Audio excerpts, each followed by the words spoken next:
Part 3. My mother-in-law destroyed my wedding dress the night before my big day because she claimed it would outshine her own daughter's $10,000 dress, but then my father-in-law stepped in and revealed a dark secret that left everyone speechless. We've actually grown incredibly close through all of this. We meet for coffee every week, and she's become the sister I never had. Sometimes the worst situations bring out the most unexpected friendships. The wedding planning has become a healing experience for everyone involved. Catherine and Emma are designing the ceremony together, incorporating traditions from both families. David's teenage sister is going to sing during the ceremony, and his grandmother is helping to make the wedding favors by hand. It's everything a wedding should be, a celebration of love and family coming together, rather than the social competition Sarah had tried to make it. The most surprising development came when Robert's sister Claire, who we hadn't heard from in 25 years, reached out after Emma found her on Facebook and told her what happened. The first contact was tentative, just a short message saying she was sorry about what happened to my dress. But that opened the floodgates of 25 years of pain and unresolved feelings. Claire and Robert arranged to meet at a neutral location, a small cafe halfway between their homes. James and I offered to go with him for support, but he said this was something he needed to do alone. He later told us that when he saw Claire, it was like no time had passed at all. They just hugged and cried for what felt like hours. Claire shared her side of the story from 25 years ago. She had spent months making her wedding dress by hand, pouring her heart into every stitch. The night before her wedding, she found it in shreds, with Sarah standing over it claiming it had been an accident while she was trying to help steam out some wrinkles. The similarity to what happened to my dress was chilling. But the dress wasn't the only thing Sarah had destroyed. She had also been spreading rumors about Claire to her fiancé's family, just like she did with Emma. Claire's wedding was cancelled, and her relationship with her fiancé didn't survive the drama. She moved across the country to start fresh, too hurt by Robert's defense of Sarah to maintain any contact. Claire and Robert have started rebuilding their relationship, which has been healing for both of them. She's been coming to Sunday dinners at our house, and watching her and Robert reconnect has been beautiful. She even brought her own family. We discovered James and I have 2 teenage cousins we never knew about. The most touching moment was when Claire sent me a package containing her own ruined wedding dress from 25 years ago, along with photos of how it looked before Sarah destroyed it. The patterns of destruction were eerily similar, the same methodical cuts, the same targeted damage to the most meaningful parts of the dress. But Claire didn't send it to show the damage, she sent it because she had saved all the lace and beading, hoping that someday she could use it to make her daughter's wedding dress. Now, she wants to incorporate elements of it into the replica of my grandmother's dress we're creating for the vow renewal ceremony. Let's turn 2 destroyed dresses into something beautiful, she wrote in her letter. Sarah tried to ruin our special days, but in the end, she just brought us closer together. As for James and me, we're focusing on healing and moving forward.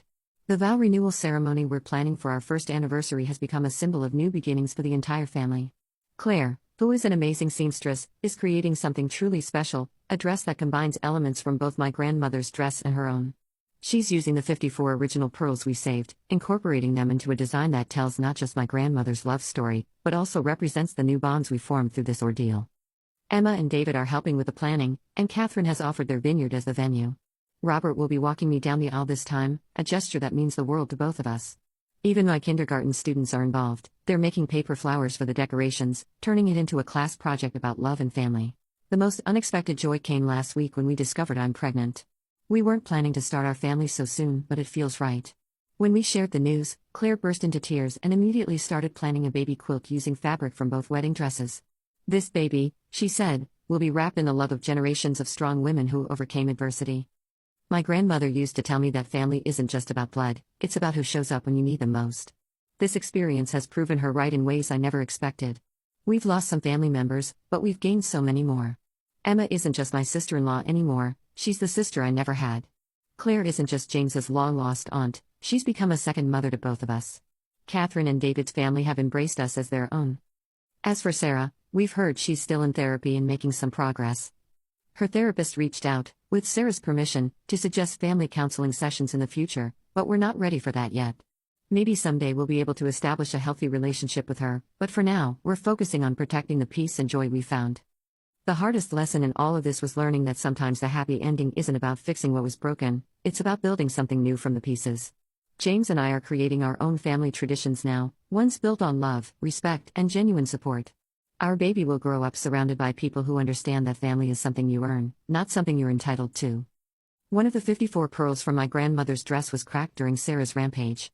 Claire suggested we place it in a special display box along with a piece of her destroyed dress, not to dwell on the pain, but to remember that broken things can lead to beautiful new beginnings. It sits on our mantle now, beside the ultrasound photo of our baby, a reminder that every end is just a new beginning in disguise. Thank you, Reddit, for being part of our journey. Your support helped me find the strength to stand up for myself when I needed it most.